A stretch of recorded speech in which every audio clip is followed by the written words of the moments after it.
Swiggy's Premier League you just finished the first season, and it's been a smashing hit. Right. Would you walk us through the entire program and the idea behind that?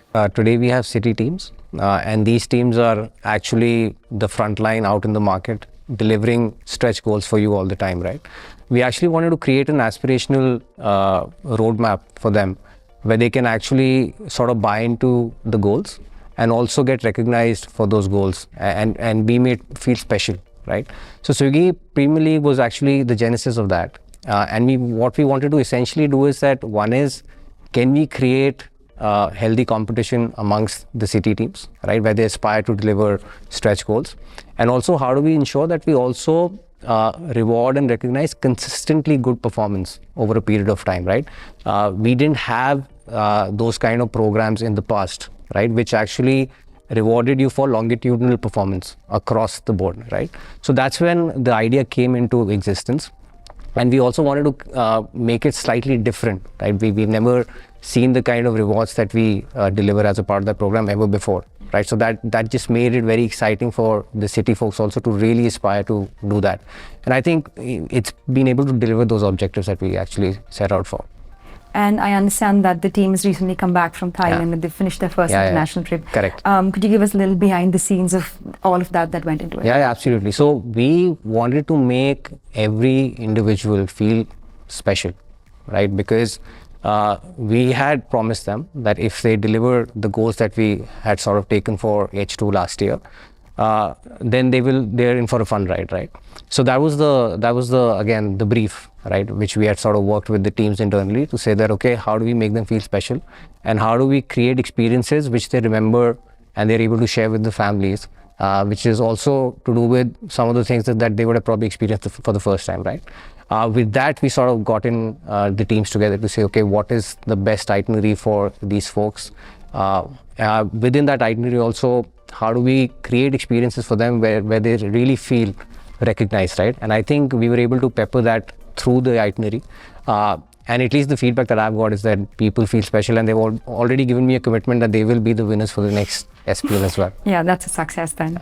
But tell us a little about, what are the key learnings from this entire first season of SPL, and what are we taking forward from the next time? One big learning is that it is really dependent on the city leader, right? As to how do you create a vision for your team?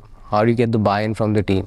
And then really go at it to deliver these goals, right? And I think some of the leaders who've been able to do it consistently over the last 6 months, they've actually the ones who've actually won it, right? So I think it's very important that for the leader to actually define the vision, and that's the key learning. And I see that leaders have done that in parts, but some of them may not have done it consistently. But I think that is another learning for city teams to say that, okay, this is a longitudinal program, right? But though you will have quarterly goals, but it's how do you sustain that performance quarter on quarter, right? And I think that's one big learning. Second is also how do you sort of keep upping the game. I think we've already set the bar fairly high with this SPL, and the objective is how do we sort of make it even better this year. There's been an increased focus on tier 2 and tier 3 cities. Where do we stand with that right now? Because last year there was a massive push. So your thoughts on that? So I think rather than answer that from a Swiggy context, I do feel, whether I travel a lot, so I've been to about 30-40 cities myself. I do feel that while we may classify them as metro, tier 1, tier 2, tier 3, tier 4, the digital equalization of India has happened, right? So what is true is that the Instagram reel somebody is seeing in South Delhi is the same Instagram reel somebody is seeing in Trichy and in Silchar and in Bhilai, right? So people are already aware of what is out there. They're ready to consume. So it's our job to get the supply in there. And also, I think what happens is these markets will mature, right? These markets will mature as India progresses towards the 10 billion, GDP number, 10 trillion GDP number. The GDP per capita of all these towns will increase over time. So we have absolutely doubled down our focus on these markets, and I think I just want to also congratulate the India Next team on a very sharp show in H2. If of course base camp at best, right? And there's a summit to climb, but I think there's great joy in serving these markets. This is I encourage everyone to sort of move out of Bangalore and travel to these cities very often.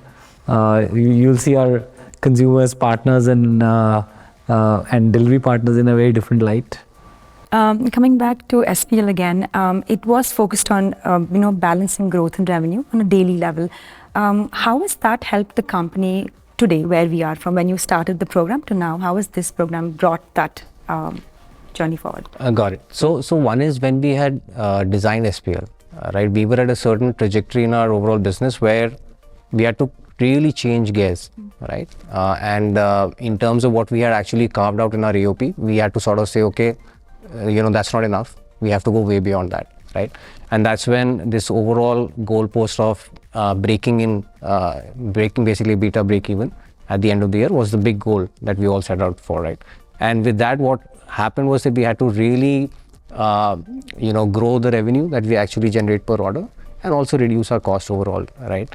And I think these goals were then aligned in SPL in a way that, okay, how do you make them achievable? And what is a clear roadmap to these goals on a weekly, monthly, quarterly basis, right? And I think that's how it all sort of tied in together. And I'm happy to say that the team was able to actually deliver the big goal that we were gunning for at the end of March, right? And kudos to the team for that. Yeah. Got it. What does the future of the program look like? Where are we heading? So as I said, right, we want to make it even bigger. We want to make it even more special for them. So the targets will definitely continue to be more aggressive, and I'm sure by now team is also happy sort of taking them up and they're giving their best. But definitely, given the benchmark that we've set, it could be going to a better destination at this point in time. And how do we also even give them new experiences that they've not probably seen this time, right? So that's how we are looking at it. We're also looking at it to see that, okay, how do we ensure that some cities who sort of fall back in the beginning, how do they also get an opportunity to cover up in the later part of the program, right? So those are some of the learnings that we've baked in. But again, our promise to the team is that we will even make it bigger than what it was.